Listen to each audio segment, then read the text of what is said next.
Olá pessoal, beleza? Bom gente, hoje vamos falar sobre atavismo. E se você não sabe o que é atavismo, vou explicar rapidinho para você. Os evolucionistas acham, pensam, acreditam que nós, seres humanos, evoluímos de animais não humanos. Eles acham que os nossos ancestrais mais antigos foram peixes, viviam na água, tinham nadadeiras, tinham guelras, e depois evoluíram para animais terrestres, tetrápodes, e depois para anfíbios, répteis, símios, e por aí vai. É uma mudança, é pior do que o desenho do Pokémon. E o resultado final somos nós, seres humanos, Bom, e eles acreditam que o nosso genoma possui genes primitivos, genes da época desses seres simiescos, desses seres aquáticos aí, que segundo eles foram os nossos ancestrais. Só que esses genes estão inativos, ou seja, o gene que era responsável por criar a cauda dos nossos ancestrais simiescos foi desativado no ser humano, por isso nós não desenvolvemos cauda. Só que eles acreditam também que de vez em quando esses genes primitivos são reativados, e aí surgem no ser humano algumas características primitivas, como crianças nascendo com o rabo, crianças nascendo com guelras. Eles acreditam nisso, tá?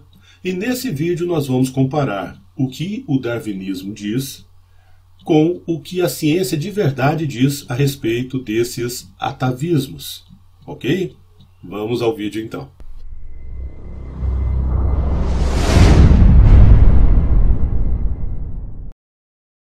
Bom gente, vamos começar com esse exemplo aqui. Eu tirei esse print de uma página evolucionista no Facebook. Foi essa semana mesmo que eu encontrei esse argumento lá, Eles estão usando o que aconteceu com essa criança como um exemplo de atavismo. Se você reparar nessa foto, você vai ver que tem uma manchinha no pescoço da criança, logo abaixo da orelha dela, Na verdade não é uma mancha, é um buraco mesmo, é uma fenda. É uma região do pescoço da criança que não tem pele. A pele não se fechou direito, E os evolucionistas, por incrível que pareça, estão dizendo que isso é uma fenda branquial. Ou seja, são guelras. A criança nasceu com o órgão respiratório de peixe. Ou seja, um ressurgimento de uma característica primitiva da época em que nós éramos peixes. É isso que eles estão dizendo aí. Seria o filho do Aquaman? Bom, a gente não sabe, E para dar um ar científico ao post, eles citaram um estudo científico no rodapé do próprio post. E eu entrei nesse estudo e comecei a ler. E o estudo, gente, ele acaba sendo um verdadeiro tiro no pé para eles, Porque o estudo explica o que de fato aconteceu com essa criança. Segundo o estudo, essa criança tem uma doença chamada aplasia da cutis congênita. Ou seja, uma doença congênita que se caracteriza pela formação incompleta da pele. É isso que a criança tem, tá, gente? Ela não tem brânquias, ela não tem guelras. Ela só tem uma doença que se caracteriza pela formação incompleta da pele.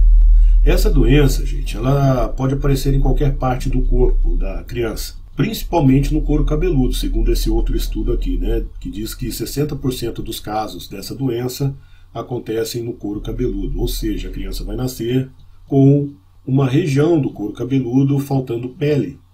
Mas não só no couro cabeludo, Ela pode nascer com uma região do braço faltando pele. Essa doença pode acontecer também na perna da criança, na barriga, pode aparecer de forma isolada, pode aparecer de forma mais abrangente, Ou seja, grandes partes do corpo da criança faltando pele. Mas, de qualquer forma, é uma doença congênita. E esse estudo ainda diz, que a causa não é muito bem conhecida, as causas não são claras, mas existem alguns fatores, que podem colaborar com essas lesões, que são drogas, como álcool, cocaína, maconha, heroína, ou doenças como herpes, varicela.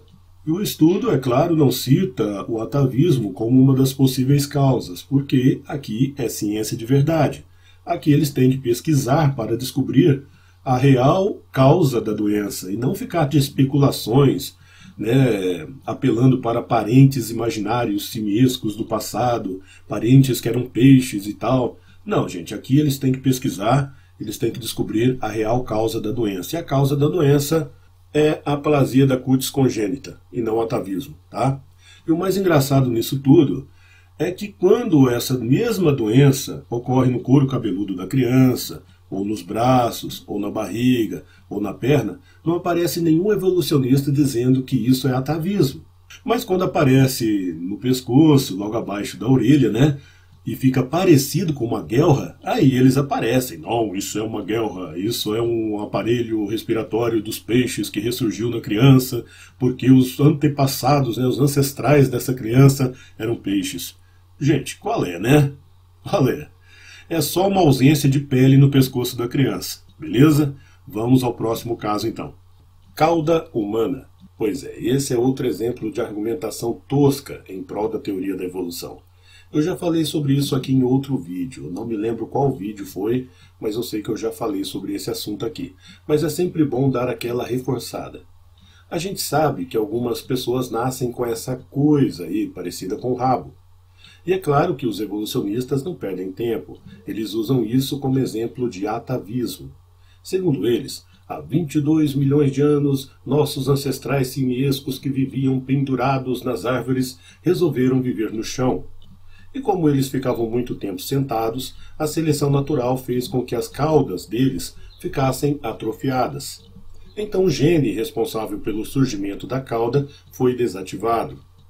E quando alguém nasce com essa suposta cauda, aí, eles dizem que é atavismo. Tá. Mas por que isso não é um bom exemplo de atavismo? Bom, gente, primeiro porque isso não é um rabo, não é uma cauda. Apenas se parece com um, mas não é. Ele não tem haste óssea, não tem cartilagem, não tem músculos, é somente pele e gordura. Ele também não tem ligação alguma com o cóccix. E como sabemos, a cauda é uma extensão da coluna vertebral, portanto deve ter ligação com o cóccix. Mas isso daí não tem. E tem mais, gente, isso daí pode nascer em qualquer parte do corpo, e não só na região do cóccix. Pode nascer nas costas, pode nascer no pescoço. Inclusive, eu duvido que qualquer evolucionista use essa foto aí para dizer que é um exemplo de atavismo. Porque nem eles vão dizer que os nossos ancestrais imaginários, né, tinham rabo no pescoço, né? Enquanto a ciência do parece, então atribui essa anomalia ao atavismo, a ciência de verdade explica que essa anomalia pode aparecer por causa de problemas na bexiga e falta de controle no intestino.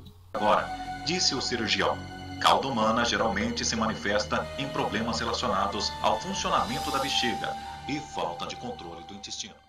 Pelos excessivos pelo corpo. Algumas pessoas sofrem com o crescimento excessivo de pelos pelo corpo, o que deixa essas pessoas com uma aparência simiesca. E é claro que os nossos amigos darwinistas vão dizer que isso é atavismo. Claro que vão, né? Veja, por exemplo, esse post que foi publicado em uma página evolucionista. O texto abaixo da foto diz o seguinte: o macaco que habita em mim saúda o macaco que habita em você. A explicação que eles dão ao fenômeno é a mesma de sempre, ou seja, reaparecimento de características primitivas ou atavismo. Mas o que a ciência de verdade diz a respeito dessa anomalia? Bom, gente, a ciência de verdade chama essa anomalia de hipertricose congênita generalizada, que é a famosa síndrome do lobisomem. E os cientistas também já descobriram o que provoca essa anomalia. Segundo um estudo realizado com pessoas que possuem essa doença, o que provoca o crescimento desordenado dos pelos no corpo são mutações que ocorrem no cromossomo 17. Ou seja, mutações em genes atuais, e não em supostos genes primitivos escondidos no genoma. Pois é, né, gente? Ainda bem que temos a ciência de verdade que não se conforma com essas explicações especulativas e pesquisa para descobrir as verdadeiras causas de várias anomalias que acometem o ser humano. Segundo a literatura, ao longo do tempo, cientistas não aceitaram a conotação dada a deformações humanas como sendo atavismos. Que bom, né, gente? Bom, espero que tenham gostado do vídeo. Se gostarem, talvez eu faça uma continuação, pois assunto sobre isso é o que não falta, tá? Um abraço a todos e até mais.